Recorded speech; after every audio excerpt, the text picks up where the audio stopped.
السلام عليكم ورحمة الله وبركاته. الحمد لله رب العالمين، والصلاة والسلام على أشرف الأنبياء والمرسلين.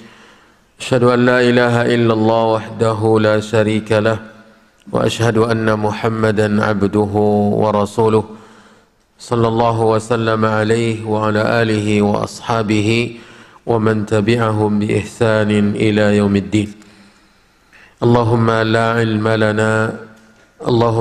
علم لنا إلا ما علمتنا، وعلمنا ما ينفعنا وزدنا علما، إنك أنت العليم الحكيم. اللهم إنا نسألك علما نافعا ورزقا طيبا وعملا متقبلا، يا حي يا قيوم برحمتك نستغيث، أصلح لنا شأننا كله ولا takilna ila anfusina tarfata ain. Kaum muslimin, kaum muslimat, jemaah subuh yang semoga senantiasa dirahmati dan dimuliakan Allah. Kita lanjutkan pelajaran kita membaca kitab Sahih Muslim, masih Kitabul Fadail, bab yang ke-37 yang berbunyi babu tauqirihi sallallahu alaihi wasallam wa tarki ikthari su'alihi amma la darurata ilaih aw la yata'allaqu bihi taklif wa ma la yaqa' wa nahwi dhalik. Bab memuliakan Nabi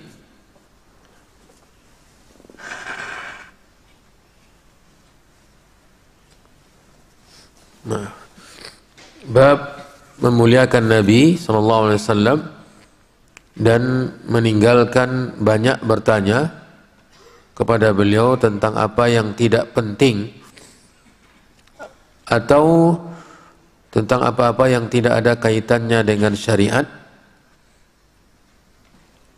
atau apa yang tidak terjadi dan yang lainnya. Bab penghormatan kepada Nabi SAW dan meninggalkan pertanyaan yang tidak penting kepada beliau atau yang tidak berkaitan dengan taklif serta yang tidak realistis dan sebagainya. Yang tidak realistis, pertanyaan tentang sesuatu yang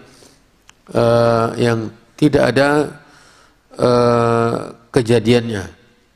Misalnya bila mana saya sampai di bulan, kemana kiblat? Nah, ini pertanyaan yang layak, yang tidak mungkin terjadi.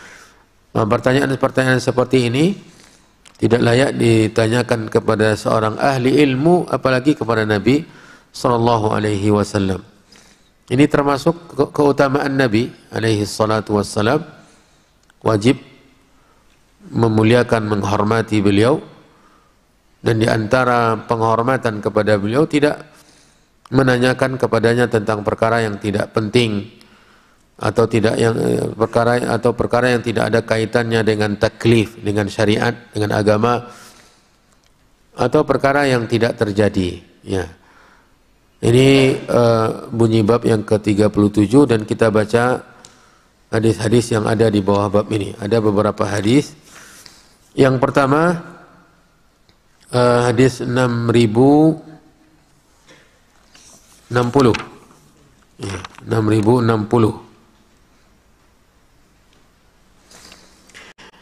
Imam Muslim rahimahullahu ta'ala berkata, haddathani Harmalah bin Yahya at-Tujibi qala akhbarana ibn Wahb qala akhbarani Yunus an ibn Shihab qala akhbarani Abu Salamah ibn Abdurrahman wa Sa'id ibn al-Musayyab qala kana Abu Hurairah radhiyallahu anhu yuhaddithu أنه سمع رسول الله صلى الله عليه وسلم يقول.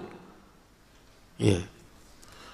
Bunyi hadisnya, ma nahaitukum anhu fajtanibuhu wa ma amartukum bihi faf'alu minhu mastata'tum.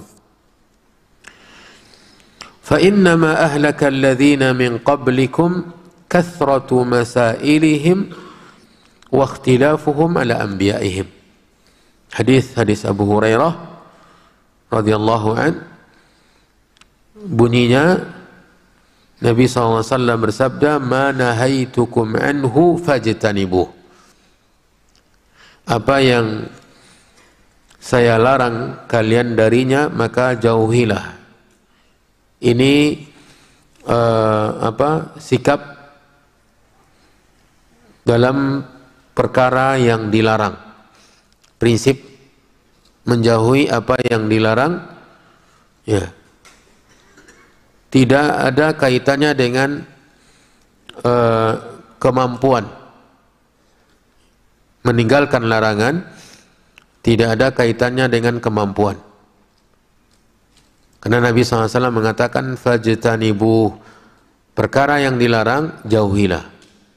Nabi tidak mengatakan jauhilah bila kalian semampu kalian. Tidak ada. Nabi mengatakan jauhilah.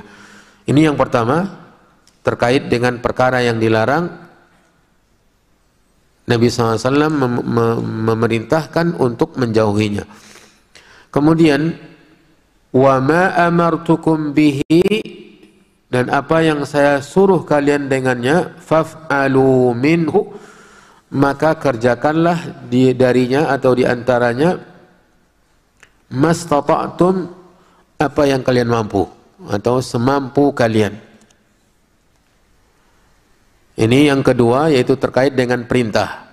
Apa yang diperintah oleh Nabi, maka Nabi menyuruh kita mengerjakan, melaksanakannya, tetapi dikaitkan dengan kemampuan. Dikaitkan dengan kemampuan. Sementara tadi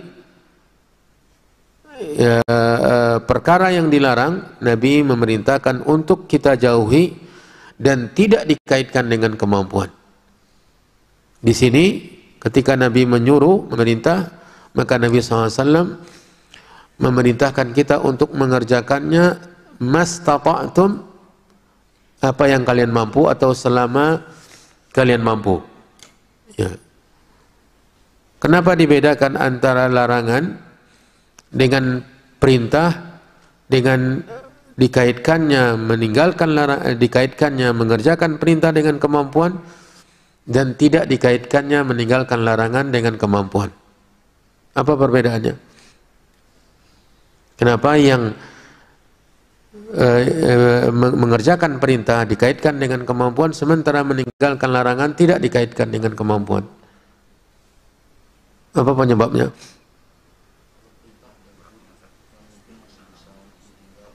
Karena perintah apa? Ada uzur yang memungkinkan dia meninggalkan. Sementara larangan kemungkinan ada uzur juga. Iya.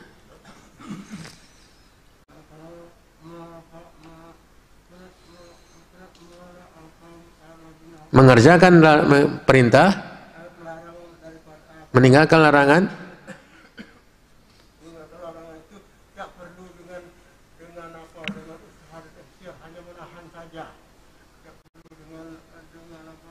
Iya, ya, terus. Sementara pekerjaan, perintah,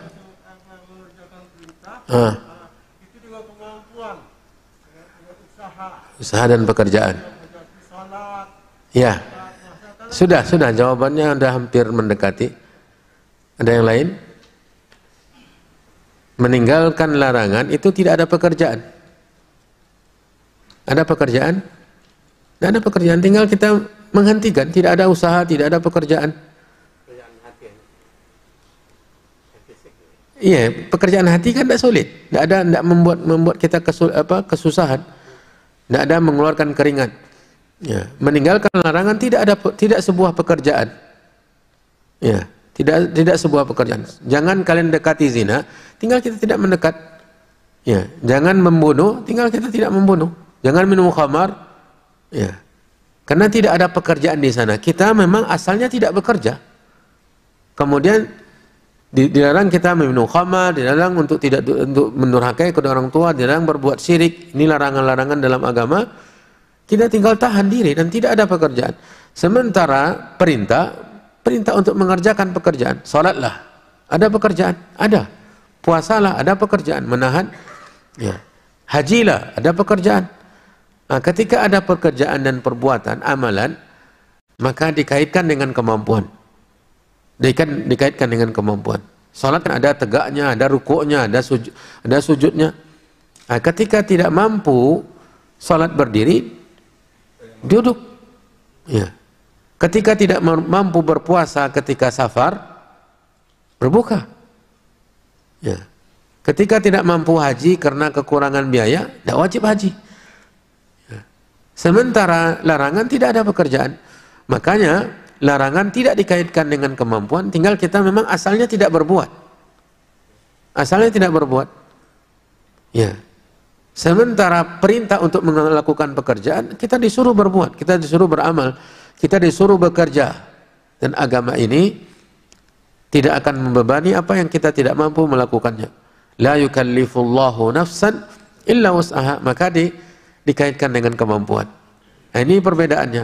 Nanti akan kita lihat, ya ini sebenarnya tidak ada hubungannya dengan bab kita. Ini adalah pangkal hadisnya yang didengar oleh Abu Hurairah radhiyallahu taala dari Nabi tentang masalah sikap seorang mukmin terhadap perintah dan larangan.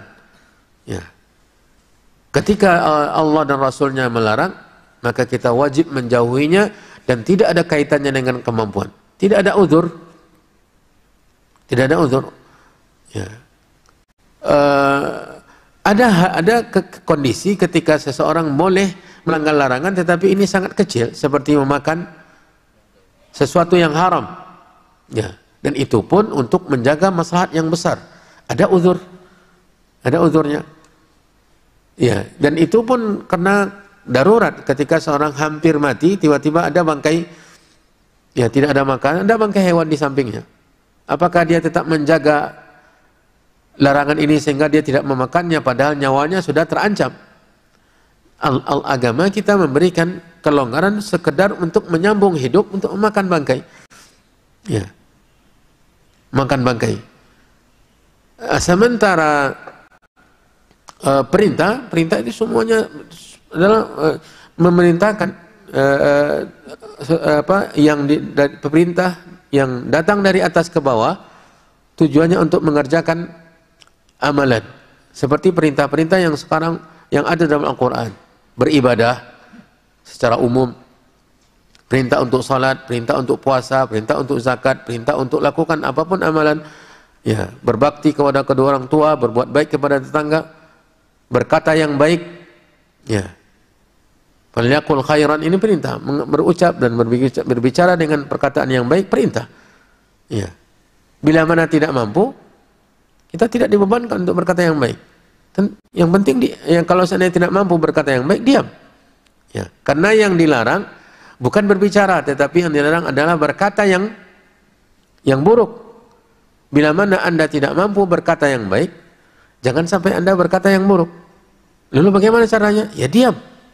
Ya, diam. Falyaqul khairan aw liyasmut. Nah, ini berkenaan dengan masalah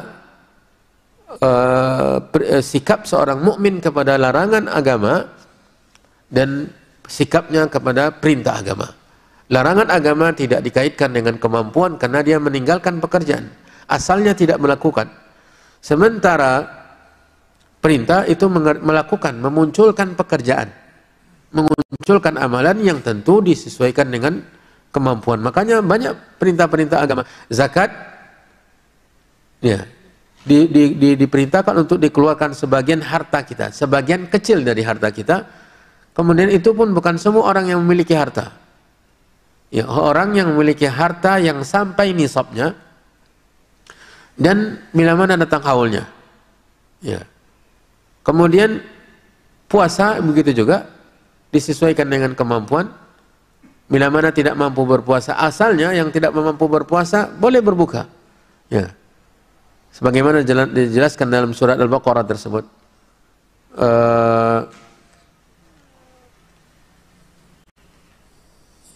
Syahrul Ramadan alladzi unzila fihi al-Qur'an ya ayyuhalladzina amanu kutiba alaikumus siyamu kama kutiba alal ladzina min qablikum la'allakum tattaqun ayyaman ma'dudat faman kana minkum maridan aw ala safarin fa iddatun min ayyamin ukhar yuridullahu bikumul yusra wa la yuridu bikumul usra. Ya.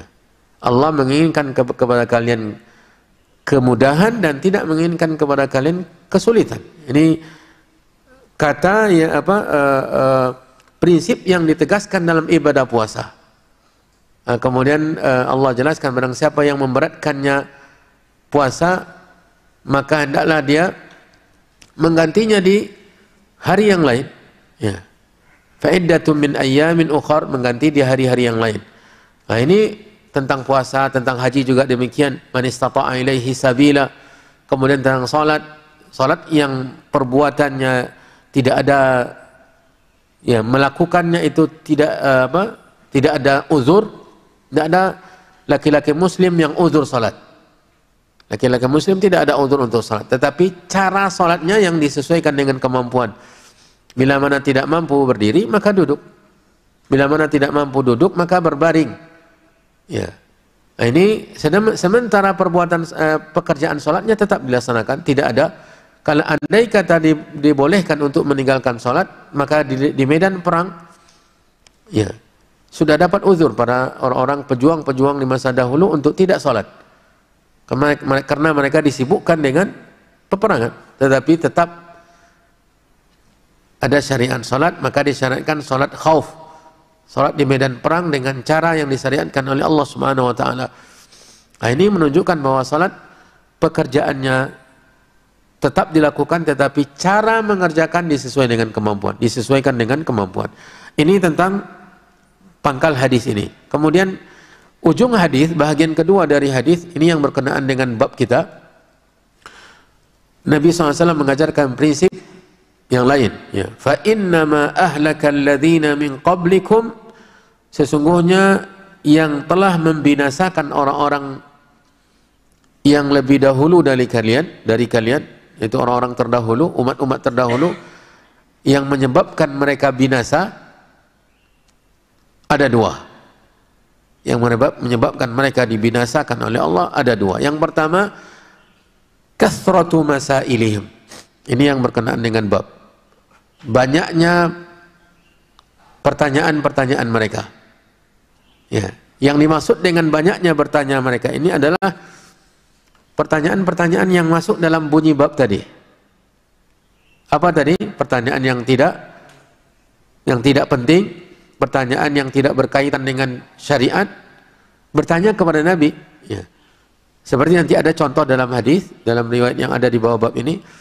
Kemudian pertanyaan tentang sesuatu yang tidak terjadi, ya, yang tidak mungkin tidak mungkin terjadi. Nah, ini yang dimaksud dengan banyak bertanya kepada Nabi.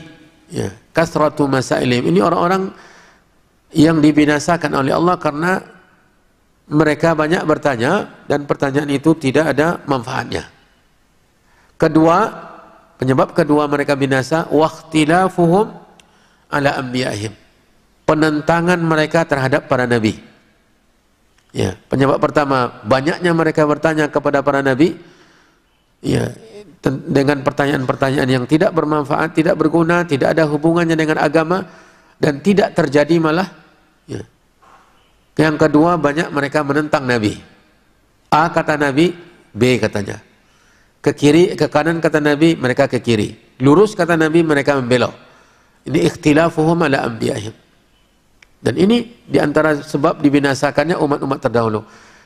Dari pengikut seperti Bani Israel. Ya. Bani Israel mengikuti Nabi karena mereka menginginkan keselamatan, tetapi banyak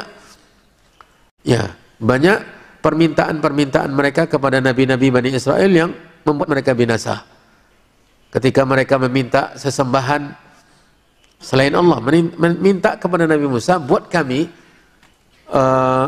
untuk kami arca, atau buatkan untuk kami sebuah berhala seperti orang-orang musyrikin menyembah tuhan-tuhan mereka. Ini juga permintaan yang dimurkai dan menyebabkan Allah Subhanahu wa taala membinasakan mereka. Bahkan mereka tersesat 40 tahun lamanya. Padahal Baitul Maqdis tidak jauh dari pesisir pantai Laut Merah. Ya. Yatihuna fil ardi arba'ina sana. Sesat di muka bumi selama 40 tahun. Tidak tahu arah. Ya, dan mereka banyak ujian-ujian, banyak kesulitan-kesulitan yang Allah timpakan kepada mereka. Penyebabnya mereka di samping menentang Nabi dan juga banyak bertanya yang tidak berguna. Ini yang perlu kita jadikan pelajaran dalam hidup kita. Jangan hanya sekedar bertanya dan pertanyaannya tidak berguna. Apalagi pertanyaan-pertanyaan yang tidak ada kaitannya dengan perkara agama. Tidak ada sesuatu yang berhubungan dengan taklif. Ya, seperti contoh-contoh yang tadi, ada pertanyaan yang disampaikan kepada salah seorang ustadz tentang istri jin. Ya, yang tentang istri jin. Ada beberapa waktu yang lalu saya ditanya juga, ya, apakah bangsa jin itu mereka bertingkat-tingkat kesolehannya, ada di antara mereka yang hafal Al-Quran. Ya. Ini tentu perkara yang tidak ada hubungannya dengan kita, karena mereka gaib. Ya. Andai kata kita memang ada manfaatnya, tentu akan diberitahukan oleh Nabi SAW, akan disampaikan oleh Nabi yang tentang masalah-masalah yang seperti ini. Ya. Intinya ini yang berkenaan dalam hadis ini yang berkenaan dengan bunyi bab, yaitu penyebab binasanya umat terdahulu adalah banyak bertanya kepada para nabi dengan pertanyaan-pertanyaan yang tidak berguna, yang tidak bermanfaat, dan yang kedua banyak menentang para nabi. Dan ini terbukti. Di samping menentang, menolak, mengingkari, kemudian ada juga yang mereka mengikuti nabi tetapi melecehkan nabi. Seperti Bani Israel terhadap nabi-nabi Bani Israel, terutama Nabi Musa alaihissalam yang diceritakan oleh Allah dalam Al-Quran. Dan juga umat Nabi Isa alaihissalam ketika meminta kepadanya hidangan dari langit. Maka penyebab dinamakan surat Al-Ma'idah dengan Al-Ma'idah tentang itu. Mereka meminta Allah turunkan hidangan dari langit. Ya, ini termasuk permintaan, karena pertanyaan itu kan permintaan. Meminta Nabi Isa untuk berdoa kepada Allah, dan itu diceritakan oleh Allah dalam surat Al-Ma'idah. Ini yang diingatkan oleh Nabi kepada umatnya, agar jangan sampai Allah membinasakan mereka disebabkan permintaan-permintaan yang membuat diturunkannya siksa. Ya, ini akan tegas nanti di riwayat-riwayat berikutnya. Baik, itu hadis yang pertama. Ya, hadis yang pertama, berita dari Nabi bahwa orang-orang terdahulu banyak dibinasakan oleh Allah disebabkan oleh banyaknya mereka bertanya, ya, kepada para nabi atau kepada, ya, nabi-nabi mereka, dan banyaknya mereka menentang nabi-nabi mereka. Hadis yang kedua, 6061.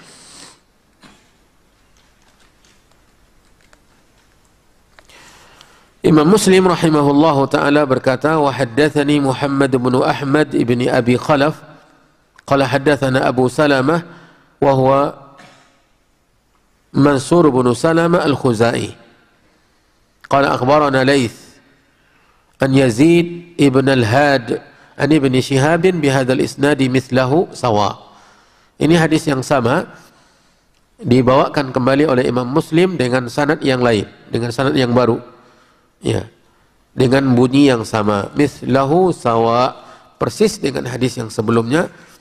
Kata Nabi SAW, ma nahitukum anhu fajtanibuh wa ma amartukum bihi fa'tu minhu mastata'tum fa innama ahlaka alladhina min qablikum kasratu masailihim wa ikhtilafuhum ala anbiya'ihim.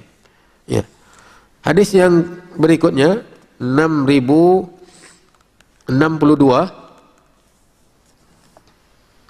Imam Muslim mengatakan haddatsana Abu Bakar ibn Abi Syaibah wa Abu Quraib qala haddatsana Abu Muawiyah wa haddatsana qala ha'un wa haddatsana Ibnu Numair qala haddatsani Abi qala haddatsana Abi kilahuma anil A'mash an Abi Salih an Abi Hurairah. Ya. Sampai ke ujung sanad, yaitu Abu Hurairah. Kemudian Imam Muslim balik ke pangkal sanad, qala ha'un wa haddatsana Qutaibah ibnu Sa'id, ini gurunya, qala haddatsana Al-Mughirah yakni Al-Hizami Belum sampai baru 2 orang perawi, kemudian dia pindah ke sanad yang baru. Qala ha'un wa haddatsana ibnu Abi Umar, qala haddatsana Sufyan, kilahuma an Abi Zinad anil A'rad an Abi Hurairah. Ini sampai ke ujung sanad yaitu Abu Hurairah. Kemudian dia balik ke sanad yang baru lagi, dibawakannya sanad yang lain.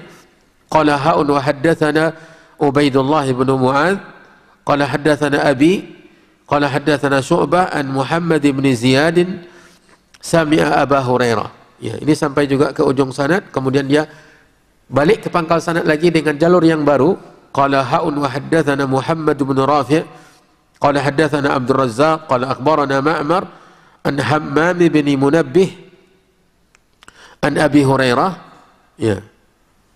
Sampai juga ke ujung sanad, kemudian ia mengatakan, meringkaskan semua jalur-jalur tadi. Kulluhum, keseluruhan mereka mengatakan, qal anin Nabi sallallahu alaihi wasallam. Ini hadisnya. Ini hadis Nabi sallallahu alaihi wasallam bunyinya, "Dzaruni ma taraktukum." Dzaruni ma taraktukum. Inilah hadisnya, cuma segitu. Pangkalnya, biarkan saya pada apa yang saya biarkan kalian padanya. Maaf ya. Zaruni, biarkan. Ketika saya tidak mengurus, tidak membahas, maka jangan kalian bahas-bahas. Maksudnya begitu. Zaruni, biarkanlah saya pada apa yang saya biarkan. Maksudnya Nabi tidak melarang, tidak menyuruh, ya, dan tidak membahas secara agama, maka kalian jangan pula membahas-bahasnya. Ini maksudnya. Apa yang tidak dibahas oleh Nabi, jangan kalian bahas. Ini maksudnya. Zaruni ma taraktukum. Kemudian wa fi hadithi Hammam, kemudian dalam lafaz hadis Hammam, salah seorang perawi di atas, ma taraktukum, ya, ma turiktum, ya, ma turiktum. Ini perbedaan lafaz. Yang tadi ma taraktukum, di sini ma turiktum, sama maknanya. Biarkanlah saya pada apa yang kalian ditinggalkan. Maksudnya tidak dibahas, tidak diperintah, tidak dilarang. Ya, jangan kalian angkat-angkat, jangan kalian bahas-bahas. Kemudian Nabi SAW mengingatkan, fa innama halaka man kana qablakum, karena sesungguhnya orang-orang yang terdahulu binasa. Ya, ini sebagian lafaz hadis. Kemudian thumma dzakaru nahwa hadits az-Zuhri an Sa'idin wa Abi Salamah an Abi Hurairah.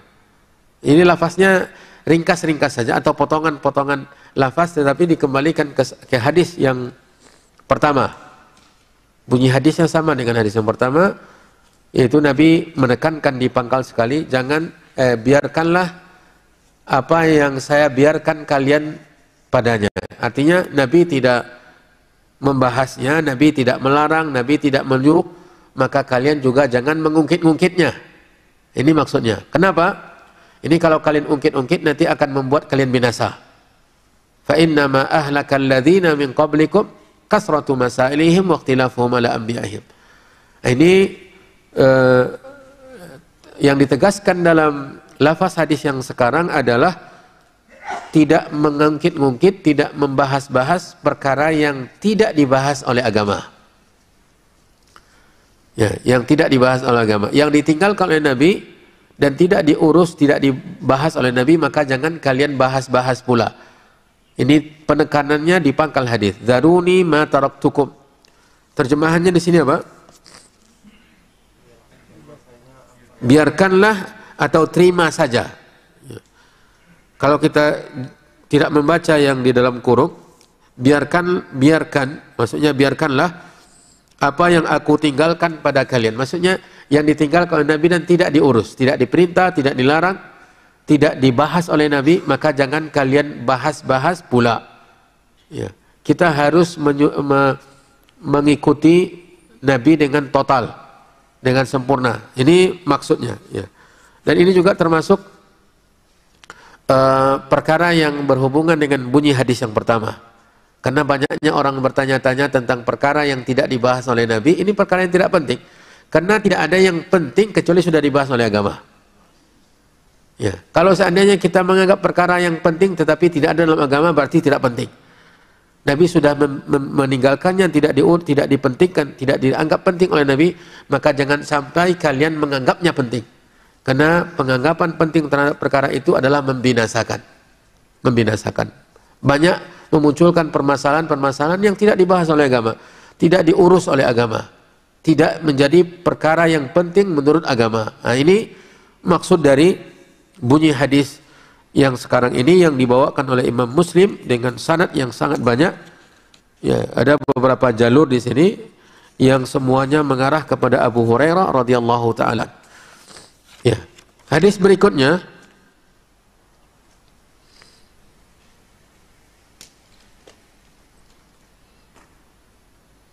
6063, izin sebentar.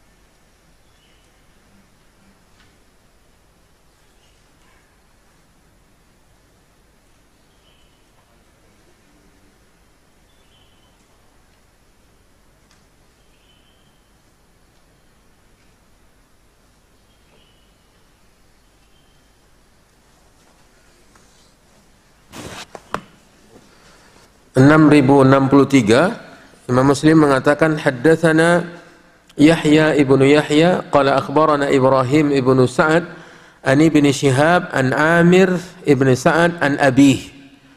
Ya, an abih maksudnya sahabat Nabi Sa'ad ibn Abi Waqqas. Ya, radhiyallahu taala an. Jadi hadis ini hadis sahabat Nabi Sa'ad ibn Abi Waqqas radhiyallahu taala an. Qala Rasulullah sallallahu alaihi wasallam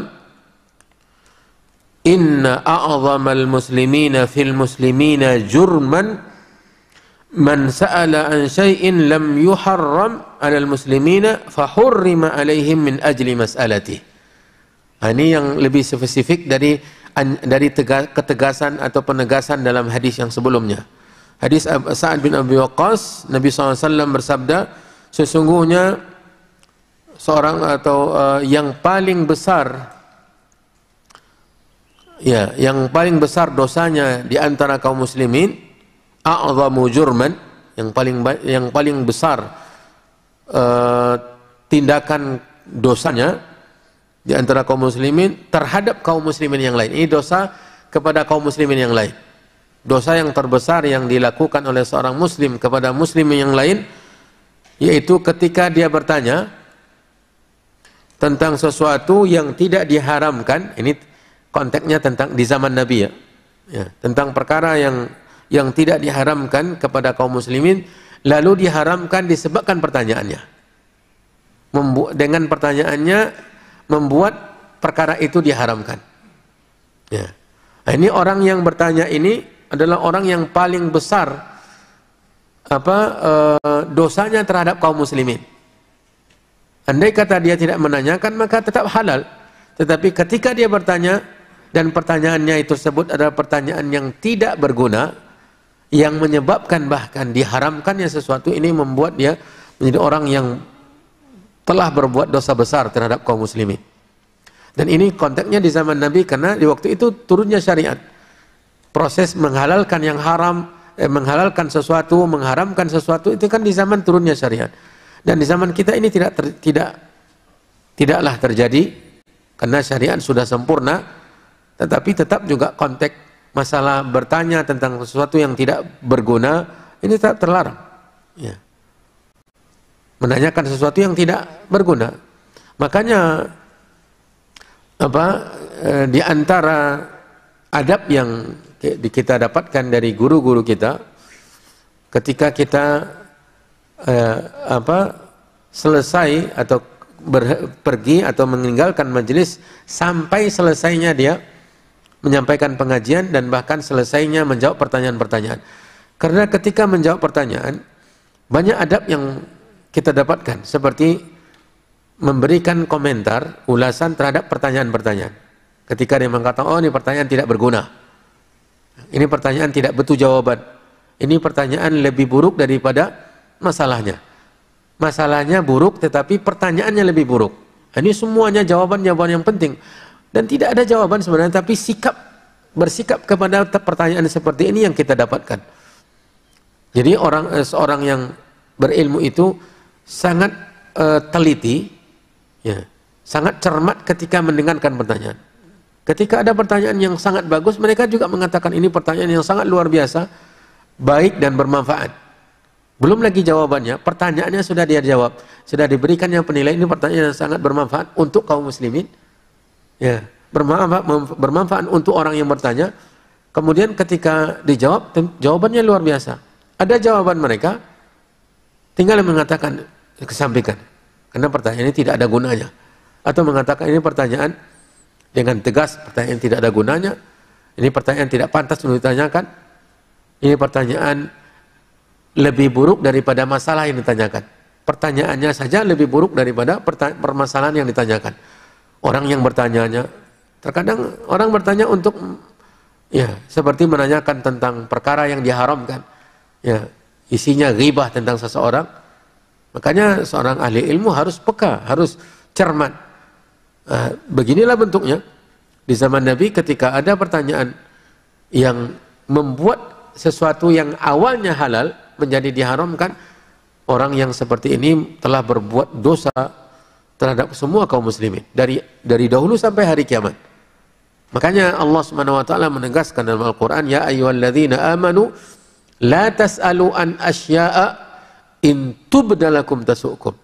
Wahai orang-orang yang beriman, janganlah kalian bertanya tentang sesuatu, bila mana dijawab maka akan menyulitkan kalian. Ya. Ini menunjukkan bahwa seseorang itu bertanya harus berhati-hati, apalagi dalam perkara agama, baik itu di zaman turunnya wahyu atau sampai sekarang ini, maupun sampai sekarang ini, karena memang orang yang bertanya itu akan berkah dengan pertanyaannya, mendapatkan keberkahan dari Allah Subhanahu wa taala. Ini hadis yang ke-60, 6063 dari hadis Sa'ad bin Abi Waqqas, di mana Nabi SAW mengancam orang yang bertanya tentang sesuatu, akhirnya diharamkan yang asalnya mubah atau boleh, dan orang ini menjadi orang yang paling besar dosanya terhadap kaum muslimin semua, karena haramnya itu terkait dengan semua kaum muslimin. Dan yang menyebabkan diharamkan siapa? Dia. Nah, ini dosa terhadap semua kaum muslimin. Ya. Itu hadis 6063. Kemudian berikutnya 6064. Tidak tahu siapa penyebabnya saya pilih ya. Kipas tidak ada.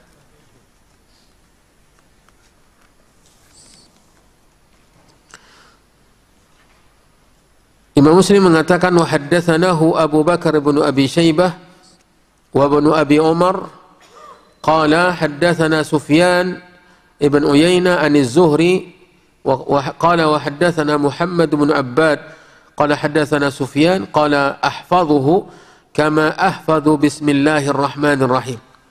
Ya.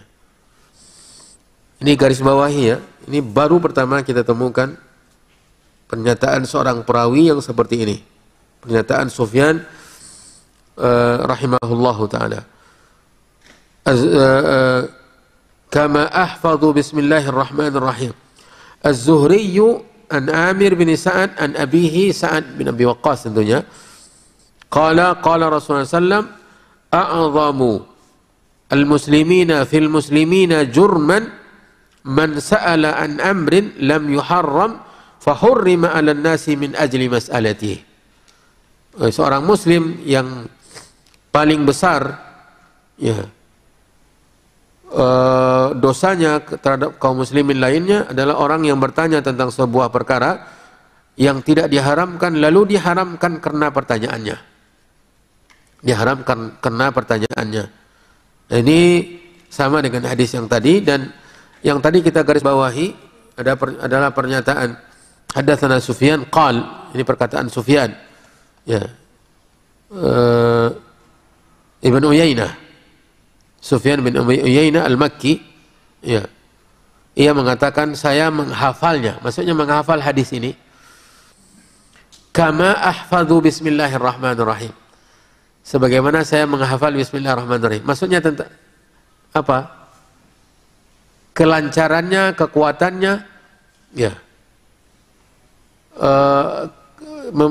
kekuatan dan kelancaran menghafal hadis ini dengan sanad-sanadnya seperti dia lancar membaca bismillah, ya, atau mudahnya seperti mudahnya dia membaca bismillahirrahmanirrahim. Ini luar biasa, mereka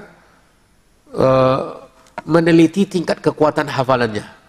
Mereka juga menyadari, ya, merasakan hafalan saya terhadap surat ini seperti membaca Al-Fatihah saja, ya. Ini tingkat kekuatan hafalan. Al-Fatihah kan jarang orang lupa. Seperti itu pula lah hafalannya terhadap hadis ini. Dan begitu juga seseorang yang mengatakan saya hafal surah Al-Baqarah itu seperti hafalan Al-Fatihah. Ini menunjukkan lancarnya, kuatnya, ya. Seperti itu perumpamaan yang dibuatkan oleh Sufyan bin Uyainah terhadap hafalannya tentang hadis yang akan dia sampaikan. Seperti baca bismillah saja. Saking lancarnya, saking kuatnya, ya, untuk menghafal hadis ini. Dan bunyinya sama dengan hadis yang tadi yang telah kita bacakan terjemahannya.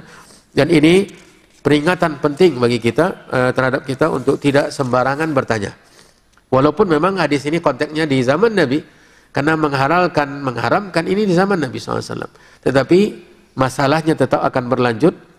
Yang intinya adalah jangan sampai kita menyampaikan pertanyaan yang tidak berguna sama sekali, tidak mendatangkan manfaat kepada kita, apalagi kepada yang lain. Saya seringkali mendengarkan, ya, di samping guru-guru kita, ya, mendengarkan kajian ustaz-ustaz kita melalui radio, rekaman-rekaman televisi, komentar-komentar mereka yang memang mengikuti apa yang mereka dapatkan dari guru-guru mereka, guru-guru kita, ya. Ya, salah satu dari mereka yang sering kali mengomentari pertanyaan, ya, salah seorang yang sering kali ini kelebihan yang saya dapatkan dari dia adalah yang setiap pertanyaan dia beri komentari. Misalnya ada 10 pertanyaan, ya hampir semuanya dia komentari bahwa ini pertanyaan bagus sekali, ini pertanyaan yang luar biasa, ini pertanyaan yang sangat bermanfaat, ya. Ini untuk memberikan pelajaran kepada pendengar atau pemirsa atau jamaah bahwa jangan sembarangan bertanya, ya, jangan sembarangan bertanya. Memang diperintah kita bertanya, fas'alu ahla dzikri, silakan bertanyalah kalian kepada orang yang berilmu, tetapi pertanyaan yang berguna, pertanyaan yang bermanfaat untuk kita. Bila mana pertanyaan itu bermanfaat untuk kita dan Allah berkahi, pasti bermanfaat untuk yang lain. Makanya di antara adab juga menghadiri majelis ilmu adalah tetap di sana sampai selesai pertanyaan. Ya, dan bahkan, ya, kita yang tidak mungkin kita lupakan adalah setelah selesai pertanyaan di majelis, mereka yang masih menyimpan pertanyaan yang banyak mengiringi gurunya, ya, mengiringi, apalagi di Masjid Nabawi, di kampus, ya, di sana kita juga mendapatkan demikian orang-orang yang bertanya mungkin hanya 1-2 orang, tetapi yang mengiringi banyak sekali, yang memasang telinga untuk mendengarkan pertanyaan dan mendengarkan jawaban. Ini luar biasa. Dan kita seringkali tersulut semangat kita untuk juga mengikuti, ya, untuk memasang telinga, karena kan ini selesai majelis bebas, tetapi demi mengambil manfaat dari pertanyaan, terkadang pertanyaan itu manfaatnya luar biasa. Orang yang bertanya itu benar-benar ikhlas kepada Allah, memunculkan pertanyaan, dan pertanyaan itu bermanfaat untuk dia dan untuk orang lain. Makanya jawaban-jawaban pertanyaan dibukukan. Jawaban-jawaban pertanyaan kepada Nabi dimunculkan dalam hadis tentang ruh, tentang tentang haid, tentang bulan hilal, diabadikan oleh Allah pertanyaan yang bermanfaat ini. Kemudian pertanyaan-pertanyaan para sahabat kepada Nabi, sa'ala rajulun Rasulullah. Itu kan pertanyaan, mereka tidak ada hubungannya, mereka hanya mendengar yang bertanya dan mendengar jawaban dari Nabi. Yang menyampaikan hadis itu kan begitu.